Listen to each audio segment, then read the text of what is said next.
60 స్థానాలకు సంబంధించి తేల్చేసినటువంటి వైఎస్ఆర్ కాంగ్రెస్ పార్టీ ఇక నెక్స్ట్ 70 స్థానాల మీద సీరియస్ దృష్టి సారించి అందులో కొడాల నానిని పిలిపించారు, వల్లభనేని వంశీని పిలిపించారు, అట్లాగే పలువురు నాయకులను వరుసనే పిలుస్తూ ఉన్నారు.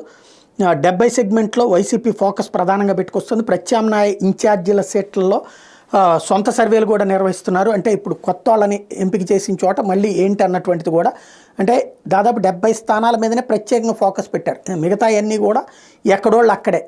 ఈ మొన్న 60 ఇంకో 10ది తేలుస్తున్నారు. వాటిది కూడా తేలిపోయాక ఈ 70 ఏదైతే గతంలో తెలుగుదేశం పార్టీకి కూడా ఆప్షన్స్ ఎక్కువగా ఉన్నటువంటి సీట్ల మీదనే ప్రత్యేక కాన్సన్ట్రేట్ చేస్తున్నారు. బలమైనటువంటి అభ్యర్థులు బీసీలు వీళ్ళకి ప్రధానంగా ప్రాధాన్యత ఇస్తున్నారు. ఇప్పుడు అభ్యర్థులు మార్చారు కదా, ఈ మార్చిన అభ్యర్థుల పట్ల ప్రజల్లో ఎట్లాంటి స్పందన ఉందనేది కూడా తెలియజేసి అవసరమైతే వాళ్ళని మార్చడానికి కూడా సిద్ధపడుతున్నారు. ఆ విధమైనటువంటి కాన్సెప్ట్ సీరియస్గా ఎఫర్ట్ పెడుతున్నారు. 18వ తేదీ సిద్ధం సభ తర్వాత సీఎం యుద్ధం అనేటువంటి కార్యక్రమం పెడతారన్నటువంటి ప్రచారం కూడా నడుస్తుంది.